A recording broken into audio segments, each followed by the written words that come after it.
Welcome to another edition of Answers for the Family. I'm your host, Allen Cardoza, and each week this show will address many ways of creating greater health, joy, and love for you and your family. We will introduce you to top professionals and talented authors who are working to make this world a better place for all of us. Now, I would really appreciate it if you could all do me a favor, okay? Take this seriously. Please forward at least one of our shows to your social media groups and to someone you know who can benefit from today's show. This is one powerful way that we can make a positive difference together. Now, before we get to our guest, I want you to know that I am grateful to all of you that take your precious time to listen to or watch this show. When I get your comments, I get your questions, I get your reviews, and I get your suggestions. And those are the things that help us bring you what it is that we think that you want to hear. So please remember, this show exists for you. Now, I've got a free copy of the Attitude of Gratitude Journal. Okay, if you go to the website, you can get it.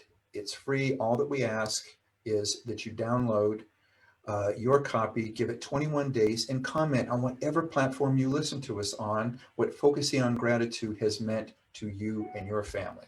Now, a quote, although not from the journal, it's by Gavin de Becker. It says, intuition is always right in at least two important ways. It is always in response to something, and it always has your best interest at heart. Now, you can probably imagine our topic today is intuition. Our guest, Kim Chestney, is the author of Radical Intuition, a revolutionary guide to using your inner power. Now, this book has been described as a pioneering perspective on intuition as being the most valuable form of human cognition. A globally recognized innovation leader and the founder of Intuition Lab, Kim's work has been featured or supported by leading organizations, including SXSW Interactive, Carnegie Mellon University, Comcast, and Hewlett Packard. Kim, welcome to Answers for the Family.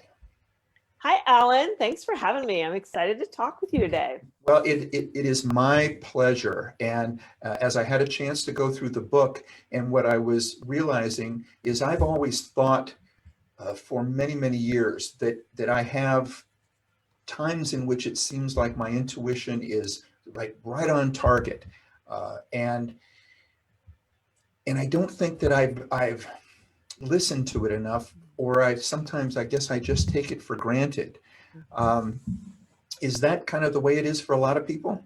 Yeah, I think that's the way it is for most people, actually. I think we've really been taught to focus so much on the thinking part of our minds that we sort of forgot about this other way of acquiring information, which is just receiving it intuitively. And it's sort of our knowing part of our mind. So part of the reasons why I wrote this book was really to raise awareness of the intuitive process and what it really was and how it's actually working in everybody at all times of the day for all occasions. Well, I think it's very timely. I'm so glad that you wrote it, because I think that so many people are getting away from listening to their own intuition, and they're listening to every other piece of information that's floating around out there that I think is getting us away from the things that are important to us and that are really going to benefit us the most.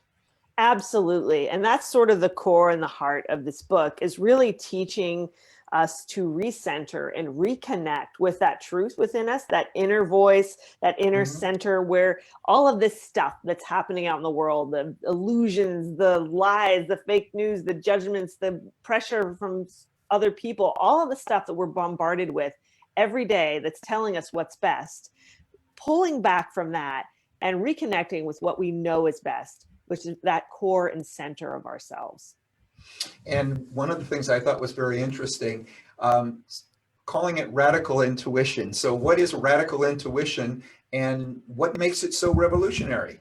So when, and it's funny, we talked about this when we were picking the name for the book, because there was a lot of different ways we were thinking about going, but we really love this idea of reimagining intuition in a sort of radical way. So we wanted to move away from and kind of bring intuition out of the fringes, move away from that sort of crystal ball and tarot card understanding of intuition, which is very much a part of intuition, but it's just a part of it, right? There's so much more out there.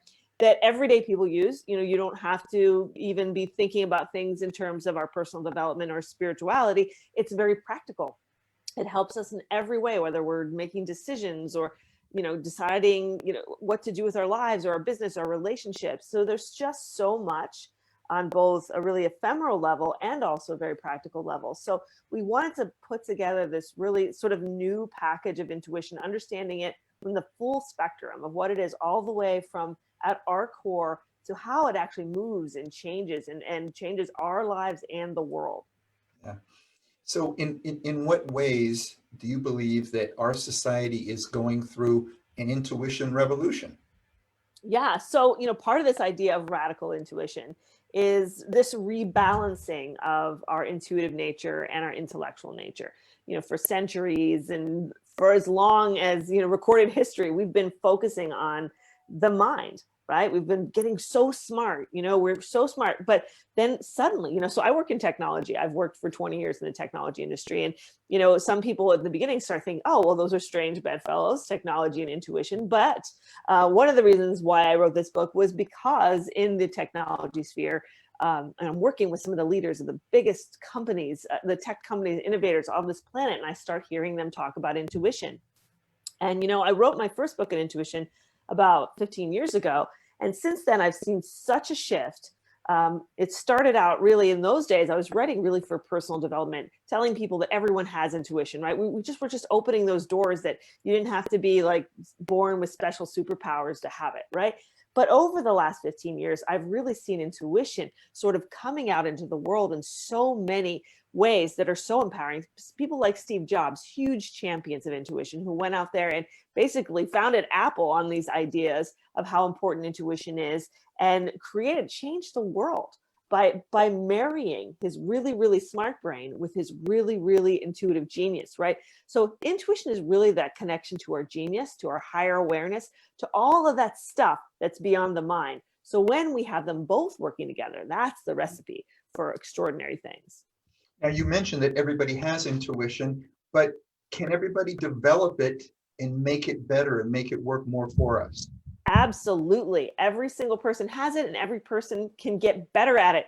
It's just about paying attention to it and becoming aware of it and conscious of it. I think for so long, most of us, like we kind of touched on in the beginning here, we're using our intuition sort of intuitively, right? We're not even aware we're using it. It's just kind of like going with it, or things will happen and we won't really recognize what's at work. But starting to become aware of that and doing things to enhance it and create space for it in our life so it has a voice and it has a place, instead of just pushing it back as like, okay, something that doesn't really matter, but maybe shows up once in a while. But instead saying, okay, it's every bit as important that I use my intuition when making this decision as when using my rational mind for making this decision. Because, we have two sides of our brain and they're both equally as important. And it's really time for a reckoning to bring that other part back into our lives and our reality and our culture. I would love to see everybody use it more. Share a little bit on how, if we could get everybody focusing more on this, to where we wouldn't be listening so much to people that are out there literally telling us to not think and to do as they say, and to be divisive and to be hateful. I mean, my intuition immediately, as these things come out, tells me to back away from whoever it is that's actually promoting that. It's Yep. So how can we get more people, if they develop their intuition, to be able to do the same? So, and then you really hit the nail on the head, because intuition really is about breaking free from our conditioning. We have been conditioned since we were very young to think certain things about ourselves, to think certain things about the world, and our place in it. So part of this radical intuition and this turn back to ourselves and trusting ourselves over the world is this process of living our truth and being true to ourselves. I put a post up on social media during the election that said, to be true to yourself is the most revolutionary act. That's a quote from the book. And it went totally viral. So it was the first thing I'd ever had that went viral, and everyone was sharing it, and everybody was just like, I could tell that I hit a nerve, because this was something that today people realize. And I don't think we're alone in realizing that people out there sense that, we need to shift to that inner voice, that inner unity, because intuition is all about unity. It is what rises above all of the divisiveness and labels and all the things that separate us and call us to recognize the commonalities between us and the connection between us and how we can all rise together. And that's what intuition's about. It's about breaking through to that next level and coming together as a world, as a people, to really evolve and change and become something better than we are right now. Well, the movie Social Dilemma talks about how a lot of the big social media companies have tapped into things like this in a very negative way to profit from it. How can we get everybody to tap into that and fight it, I guess, would be the best way to approach it. Yeah, intuition is definitely a counterpoint to that sort of information culture. And I talk a lot about the post-information age. And that's really where I see us going is really, you know, we have all this information and data out there, and we're going to have to start setting boundaries for ourselves. And, you know, the current situations of life with the pandemic, I think is helping to do that. It's giving us a timeout. It's calling us to step back from the world a little bit. And I think that energy of pulling back and saying, okay, you know, first of all, I'm just going to limit what I do on social media. I'm going to limit how much I invest myself into, you know, what's out there, and equally invest in what's inside me. And that's a choice. That's a conscious shift. And when we start to do this, you'll immediately feel better. I mean, we all have. But what happens when we unplug from social media for a week? We're like, oh my gosh, I feel alive again. I feel like I'm living my own life, right? You know, and we're just getting sucked into that. So it's so important that we have intuition and presence and mindfulness. And I really like to emphasize this sort of culture of mindfulness and insightfulness, right? It's just about becoming still and present in the moment, and then becoming insightful and listening to that inner voice and that inner calling, instead of being sucked into the hamster wheel of the daily grind. And it just takes our minds away from us. So really pulling back from all that and reconnecting is really a very powerful step in both our personal growth and the direction that we're going to steer our future. Now, in the book, you talk about that there's 4 types of intuition. That kind of threw me because I thought, isn't there just one? So share a little bit about what they are and how they work, what the differences are. Yeah, and I want to clarify, there is just one intuition, but there's 4 pathways that we get it right. And people say that a lot to me. I get a lot. Well, there's 4 types of intuition. Well, they're just sort of 4 dimensions of intuition, right? So like I was kind of talking about with, you know, earlier about how people have different ways of understanding intuition. So some people, if you walk up to someone on the street and say, hey, what is intuition to you? One person's going to say it's a gut feeling. One person's going to say, oh, sometimes I just know things. And someone's just, oh, it's tied to my creativity and all of my, you know, inspiration. So everybody's going to tell you, I've done it. There's a million different answers to how people receive their intuition. So I really wanted to understand how that actually worked and why there were so many different manifestations of intuition. And I was able to sort of boil them down to 4 essential categories, which mirror the Jungian cognitive functions. So really, essentially, it's body, mind, heart, and spirit. These are the ways that we process information from the world. So our intuition is the same way. You know, intuition can speak to us through our bodies. We can have gut feelings. We can have cravings. We can have different things, ways that our body's talking to us. And with our minds, right? The thoughts, the knowings we have. Like if you just meet someone and you know something's off about them, even though they seem like they should be really cool, you know something's not, right? So those knowings that we have. And then there's the creative intuition, which is the intuition of our hearts. And that's how our passion draws us and what we're called to do in the world and change and transform. A lot of the stuff we've just been talking about. Not hearts as in like our emotions and our soulmates, but more like our hearts in terms of how we can get out there and serve and create and build a better world. And then ultimately the intuition of the spirit, which is what I call transcendental intuition, which is really where we kind of go to those boundaries and touch the meaning of life and the core of what it means to be human and those experiences and mysteries of the universe. Now, kind of going a little different direction, but intuition in animals. I've worked with a lot of teenagers, and there are programs out there that do equine therapy. They also use dogs, and it's amazing the intuition that these animals have with and young people in this particular situation. But I think across the board. In fact, one example that I have of my own is that my gardener hired a new person. And every time the gardeners would show up, my dogs loved them. They would go out and they'd kind of play with them and everything else. And he hired somebody new, and the dog started barking at him. The dog was just, and I was like, okay, I have to put him in the house, and didn't really think about it. And then the next time it was the same thing. So I talked to the gardener and I said, I need you to not use that person. I said, my dog senses something about this person that, that they just don't belong. I can't explain it or anything else, but can you do this? And the gardener actually said no.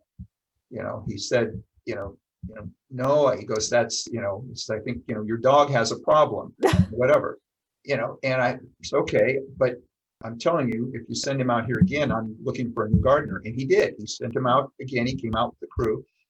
And so I got another gardener. And about a month later, I got a call from that gardener who apologized and said that that person has since been arrested for breaking into houses that they were gardening at. So this guy was actually casing my house, and my intuition didn't pick it up, but my dogs did. What a great story. I love that story. And it's so great that you got that validation, because so many times when things like that happen, good for you, first of all, for honoring your dog's intuition. Like your intuition was smart enough to honor your dog's intuition, right? At least if you didn't get it, right, you were smart enough to say, okay, that like there's something real going on and not dismiss it. But good for you for following that through, first of all.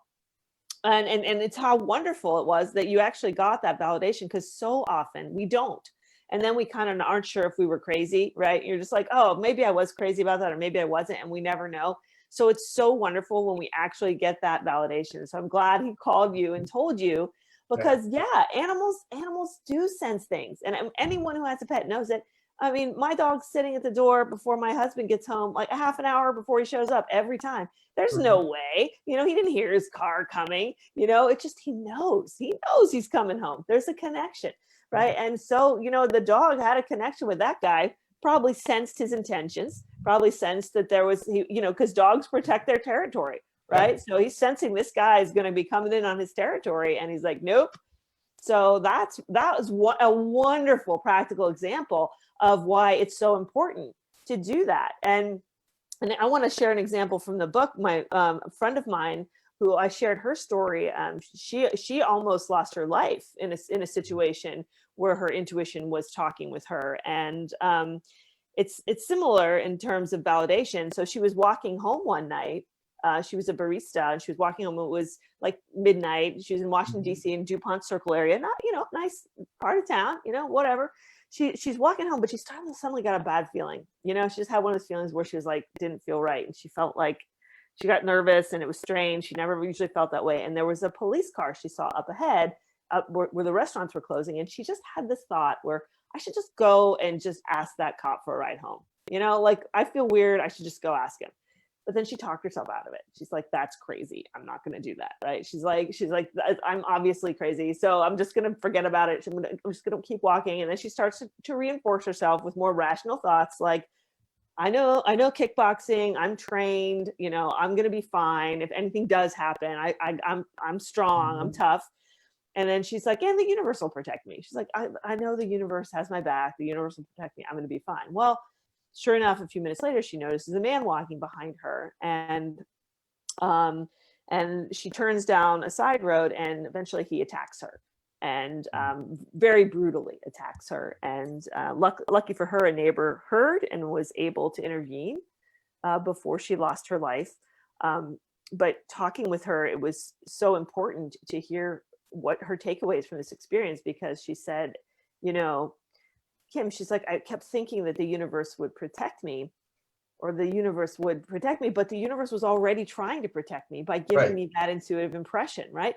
So we don't even realize that that thought that we receive is our universe protecting you, right? Saying, get up there and get in that car, girl. Something's not right, right? But of course we're trained to like be rational and think like that doesn't make any sense.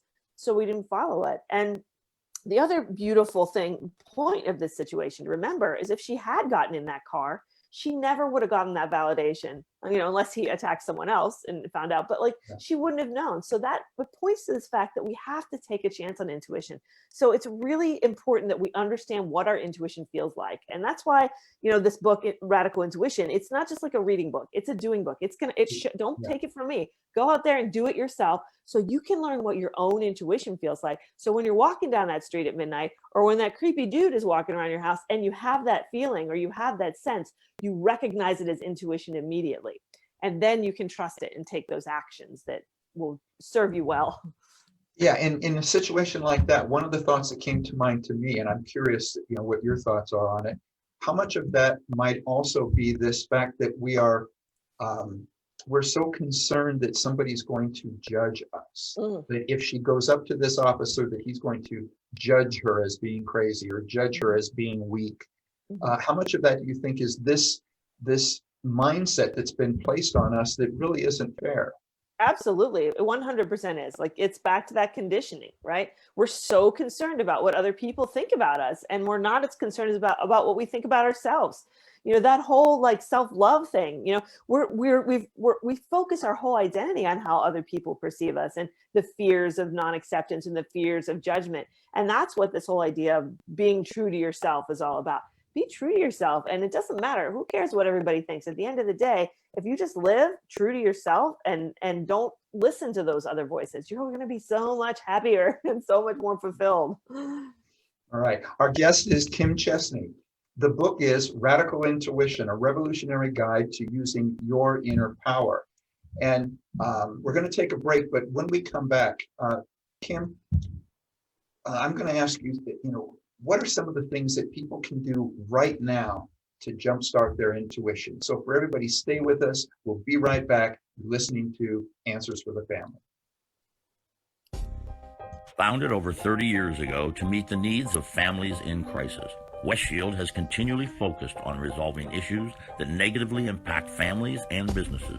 Our signature therapeutic transportation service helps to ensure that adolescents in crisis are safely transported to specialized schools, programs, and treatment centers with unsurpassed experience and success.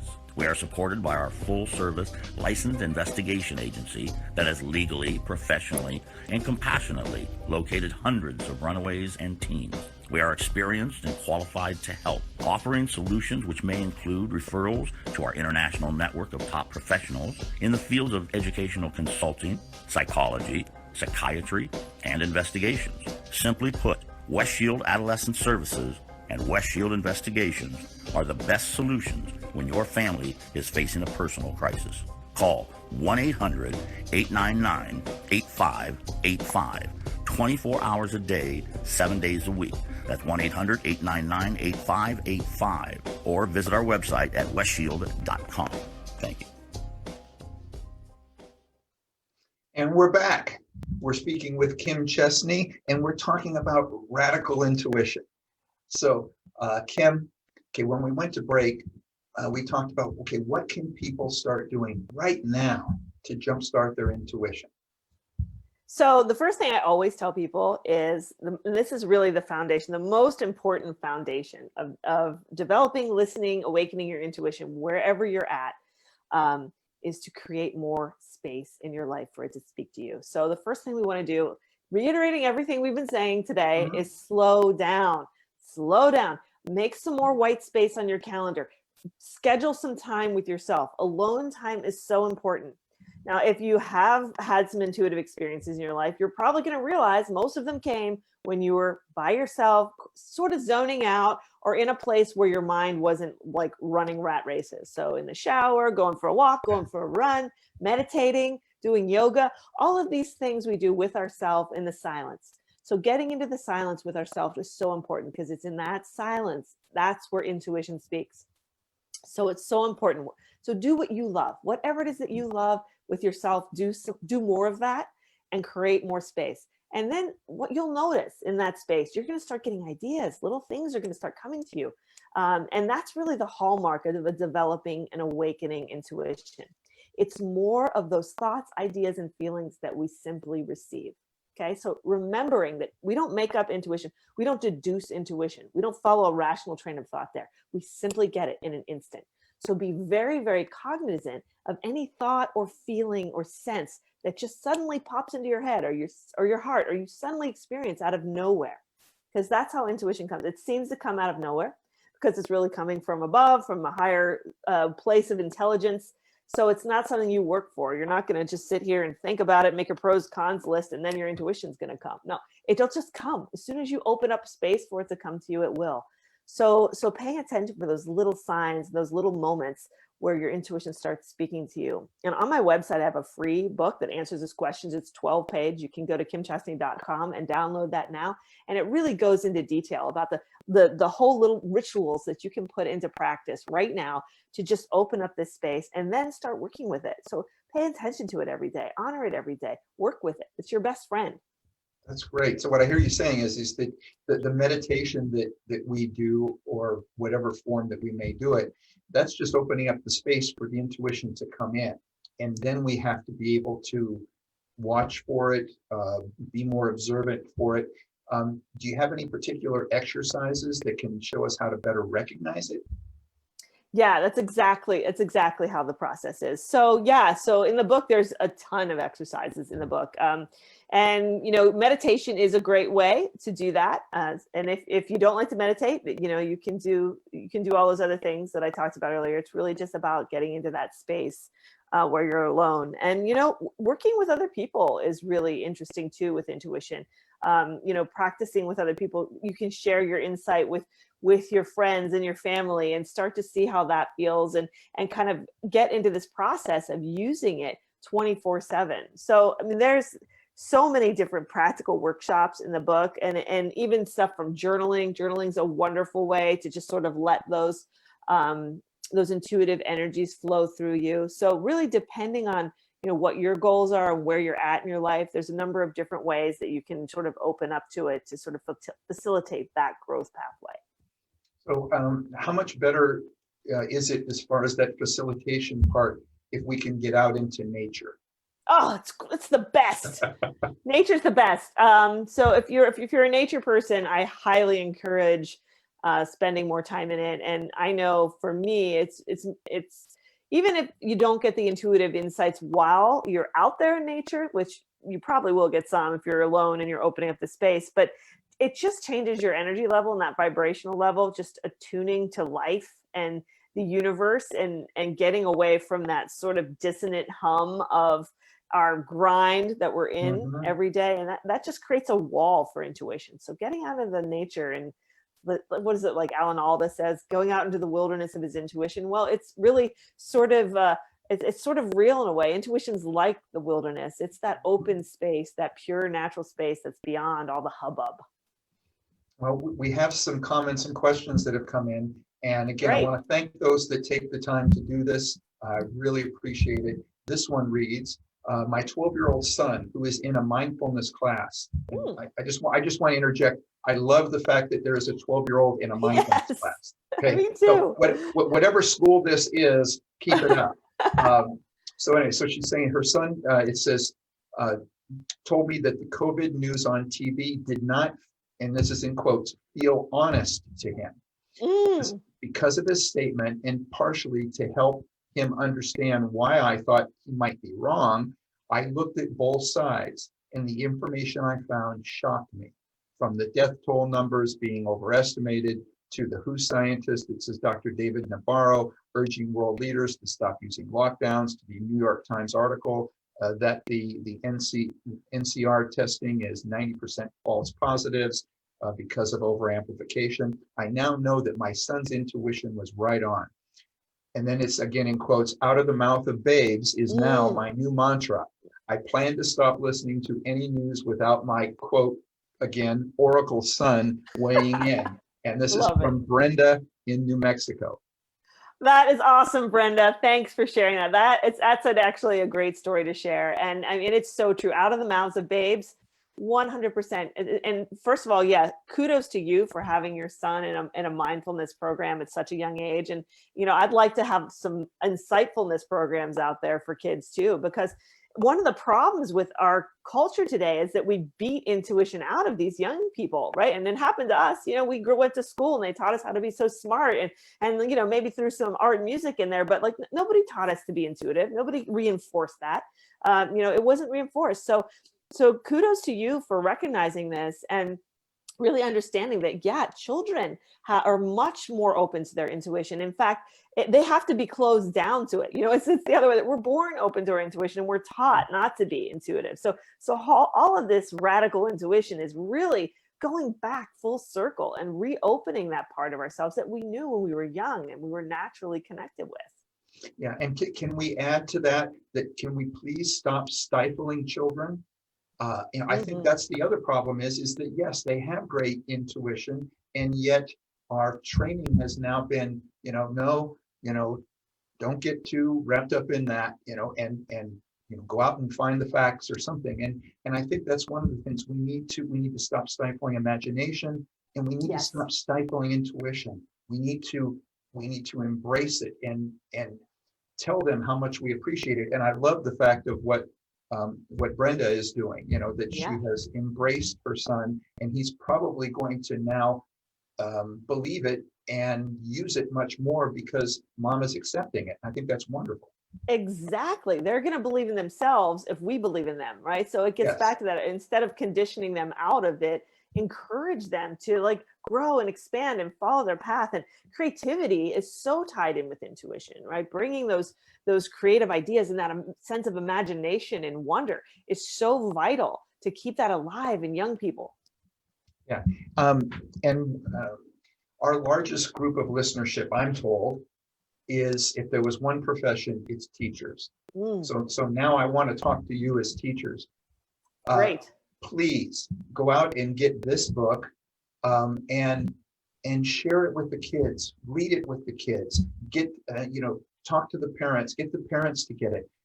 Allow these kids to be able to get so excited over things like this and what it is they can do with themselves. There's too much stuff already out there that says you have to do whatever society is now dictating. That's not the case. Let them be able to do more of this. So any teachers, if you have any pull at all and you can make this happen, let's do it. Because if we're going to make a difference, we're going to have to start with that generation now and work forward. Amen to that. And I am also really passionate about this. And I was actually part of a remake learning group here in Pittsburgh for several years where we worked with national leaders to rethink and reimagine learning and what that looks like from a creative and intuitive standpoint, and how we can encourage young people to have more confidence in that sort of thinking and learning. So I'm so glad that you said that, because it's so important to really start really from the ground up. And that's with the young people, and that's with the next generations that are coming. That is wonderful. Now, the other thing that we hear a lot is the phrase women's intuition. But yet it seems like, many of intuition's biggest champions have been, you mentioned Steve Jobs, but also, Einstein or Stephen Hawking or Picasso. Does gender really make a difference for intuitive ability, or is that just sort of become an old wives' tale? Yeah, I think it's, and I'm not sure the root of that. We've all heard that phrase.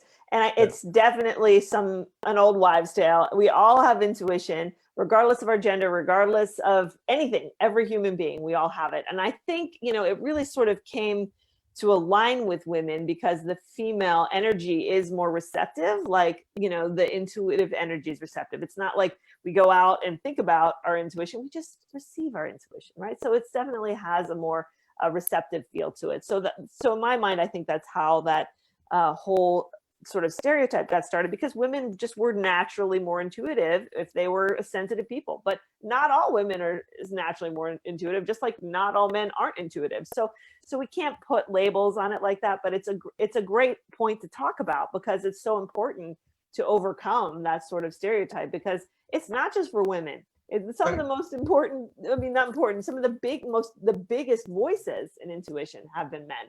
So so it's really it's about a balancing of all of that yin and yang, and there's a little something for everybody. Yeah, I think it brings up that question in so many things like this: is how much of this nature and how much of it is nurture? How much of it is men who were told your job is to go out, work hard for 10 or 12 hours and focus on that, and women were told, go home, take care of the kids and things like that. And so it would be more acceptable if they were to be more intuitive or more sensitive, whereas men were told, no, sensitive isn't manly. And Yes. so talking about those things may not have been looked upon in a positive way. So that may be how we got to that. But again, that's why I wanted to throw it out there. How much of it's nature, how much of it's nurture, I don't know. Yeah, I think that's great. I think it is conditioned. I think even if a lot of men had intuitive feelings, they probably wouldn't talk about them, right? It's one of those things where it wasn't accepted. So it was accepted for women to talk about it. But yeah, I think that's a great point. Mm-hmm. Well, we have another comment that has come in. This one reads, I love the title and content of your book. I ordered it online and I'm more than halfway through it. And there is something about the words revolution, companion with intuition, that lift the heart and frees me from fear. I would love to have my friends move away from political parties and mainstream dogma into the zone where we can make our decisions from that intuitive heart place, as you say, to create a new era of consciousness. And we have a lot of decisions to make over the next year or two. And I'm so grateful to have this book to recommend to my friends and family. And this is from Julia in Sacramento. Julia, thank you so much. Wow, that's high praise. And I love to hear people getting this mismatch of intuition and revolution, and realizing how when you put it together, it sort of does add up to something magical and unexpected. So I am so happy and grateful to hear, and thank you so much for sharing those words with me. And you can share that with whoever it was that was helping you choose the name of the book, and you can go, hey, they get it. That's right. We did it. That's right. That was my publisher. So yeah, I'll definitely share the feedback. Well, because we got mixed feelings. So some people were like, oh, I'm not sure about that. And other people are like, I totally love it. So we're going with it. And I'm so happy with it too, because I think it just really seals that sort of revolutionary aspect of intuition. Yeah, and I think with everything that's going on, it really resonates now probably more than ever. Yes. And I'm sure when you were doing this, it was before all this stuff started happening. But maybe it was just your intuition. It was. There you go. See? And it's so funny now that we're talking about this, because it was kind of hitting me, because I started this intuition thing was in my brain like for the last 10 years, the intuition revolution. I kept this intuition revolution. I mean, like, for some reason, just harping on it. And I wouldn't let me go. And then I was trying to figure out the name of the book when I was pitching it. And the name Radical Intuition was the first thing that came. And I was like, nah, I don't know about that. And then my mind was like editing it out and stuff like that. So, I wasn't practicing what I preached, I was trying to do something else. But it's so funny that all of this happened probably like a year and a half ago, before we knew any of this stuff that was happening. And sure enough, this book comes out and it launches on election day, and it is 100% tied into the spirit of this moment and the change that we're going through. And it's so beautiful for me to see how that 10-year journey cultivated in this very poignant moment with this title. And I'm glancing at the clock. We have about 8 minutes or so. But what I wanted to have you talk a little bit about the website, because I love the fact that there are so many tools there. And I want this show to be something to where people have a place to go. They can get it. And in so many things, people get excited about something, but then it kind of dies out. And by having the website with all the tools that you have, share a little bit about what they're going to find when they go there. Yeah, so it's really important to me first I give a lot of stuff away for free, because I just really want people to know about this. That for me, it's about raising awareness. It's about showing people this natural gift that we've all been given. So if you go to the website, the first thing you're going to find is my free Wake Up Your Intuition guide. It's a 12-page guide to get started. It really kind of has sort of the basics of radical intuition, just getting started with it. You can, if you order the book and you want to get started, it's a great place to start. Or if you just want to start there, that's wonderful. We also have a free 10-day Wake Up Your Intuition event that you can sign up for. It's ongoing. We bring together people from all around the world, not your usual intuition subjects. We have game designers, Hollywood producers, rock stars, you name it. We have some really big names, people talking about intuition and how it was the secret to their success, and how to use intuition in these many different ways in our own lives to really heal, to be more creative, to build businesses, to be better parents, to all of the different things that we can use our intuition for. So I highly recommend people checking out those two things. And then if you're really into it and you're feeling intuition and you feel the call to really go deeper into it, my school Intuition Lab offers online courses and live workshops with me. We can do our intuition together. It's a lot of fun. So, and again, so if you didn't get that earlier, it is www.kimchestney.com. That's CHESTNEY.com. Now, if you're driving out there, don't try to write this down. Don't try to text it into your phone or anything like that. You can also go to the Answers for the Family website. We will make sure that it's all there for you to be able to pull up and be able to go to it. So Kim, one of the things that I do periodically on the show, and we call it the magic wand. And I always tell myself I'm going to do this and I forget, but I want to send a wand ahead of time so that when I go like this, people see the hand come out and then they see your hand grab it. Awesome. So sooner or later I'll get that down. But the question that I ask is that if I handed you a magic wand and you could make one change as it relates to this subject matter, what would you do with this magic wand so that it would help as many people as possible? Yeah, I'll take that wand and I'll tell you that without a doubt, I would wave it and make the voice of intuition louder and clearer in all people so that it was easier for us to understand it, so that we had that deeper connection. And I think that's where we're going. That's where, as a society and humanity, that is where we're going to end up. But really just to open up that pathway to allow all of us to hear that strong inner voice would make such a change in the world. Now, another thought is that I get people that will ask me in regards to if I'm talking about subjects like this, where there isn't a whole lot of science, and I can tell by who I'm talking to based on the questions that they ask me. And so their question would be, what's the science behind this? Oh, well, I have a lot of answers to that. So in the book, I have a whole chapter on quantum physics, basically. And Yes. Intuition is what I call quantum thinking. We haven't put together all the dots yet, but as time goes on, more and more of us are starting to understand that, regular old thinking, I say, is like Newtonian physics. It's cause and effect, right? Just like our reality. Whereas intuition is like quantum thinking, where we can go into these magical places and experience things, and instantly you can go through a wormhole and go from the question to the answer. So intuition operates more like quantum physics. So understanding quantum physics and understanding all of the things you talk about, entanglement and all the different particles are connected. There's so many things happening in physics that line up with intuition. So for me, it's really only a matter of time, I think, until we really put these together in a scientific way. And I'm not a scientist or a physicist, so I'm not going to pretend to know that, but I can tell you from the things that I have read and the people that I have talked with who are really smart, understand that intuition is a really vital part of scientific discovery, and it's going to be part of the conversation moving forward. All right. We have an instant message coming in, and this one reads, I have made bad relationship choices in the past. My mother has told me that I should use my intuition. I thought that I was using my intuition. What am I doing wrong? Oh, that is a great question. Honestly, that's probably something a lot of us have wrestled with. And it's a fine line.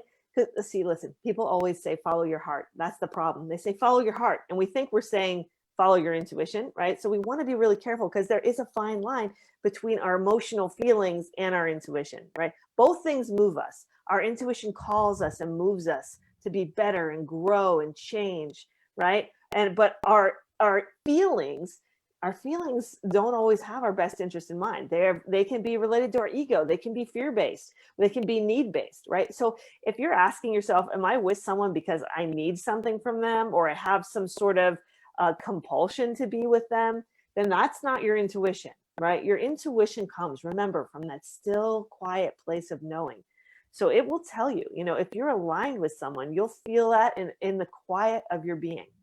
If you're thinking about something and you're full of emotion and you're having a lot of discord about it, then that's all sort of dissonance that's going to repel your intuition. So you want to step back from that place of emotion and attachment, and kind of go into those silences and see what your intuition is really telling you when you detach yourself from it and you don't have any fears and you don't have any hopes or requirements attached to the situation. So it's really about stepping back to that objective place and listening to that silence within you. So how did we get the term "my gut"? When somebody says, well, my gut feeling is, is that really our intuition? And how did we get around to thinking that it's here? I think because you just mentioned about, when people say, oh, my heart says, and then, and I think more men will say, well, my gut intuition is, or my gut feeling is. Right. And see, that gets back to those different types of intuition where somebody will be like, oh, my heart's telling me this, or, oh, my gut's telling me this. Oh, or I have this knowing, right? So our intuition's talking to us in all these different ways. And, I think the gut feeling is really like a type of the physical intuition where, you get a feeling in your gut, right? You just have like a sense or a feeling, and that's how our body's talking to us. And through the chemical reactions that come from these intuitive impressions. So it's a real thing to listen to your gut. It's a real thing to listen to your heart, or what I call your higher heart, right? We don't want to listen to that lower heart that's need-based or ego-based, but listening to our higher heart and that calling. And the gut feelings is when you can sense a dissonance when something's not right, or you can sense alignment when something is right. So it's really important to pay attention to all of those different ways your intuition talks to you.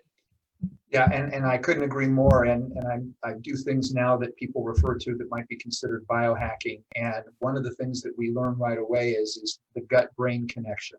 Okay, there is a gut-brain connection, and our, the biology going on in our gut is being affected by and affecting our brain. So that makes perfect sense to me. Yep, absolutely. All right.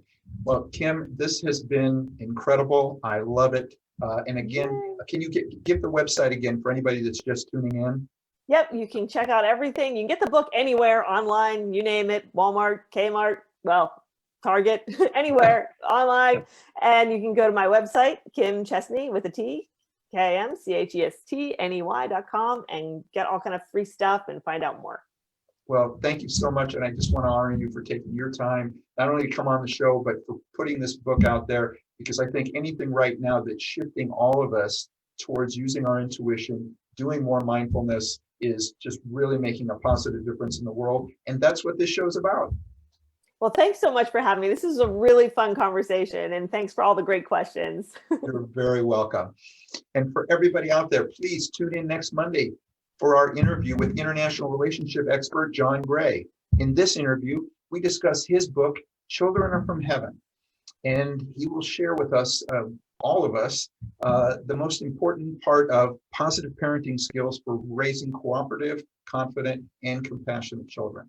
And please visit our archives of past interviews at answersforthefamily.com, or you can subscribe to the show through iTunes, iHeartRadio, Stitcher, YouTube, Spreaker, Instagram, and SoundCloud. And if you like what you hear or see, please leave us a review.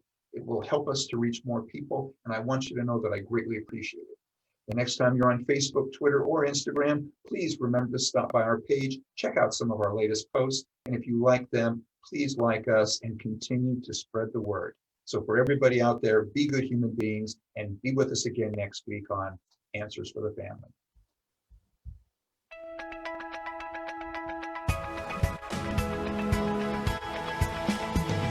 You're listening to Answers for the Family with Allen Cardoza, right here on LA Talk Radio.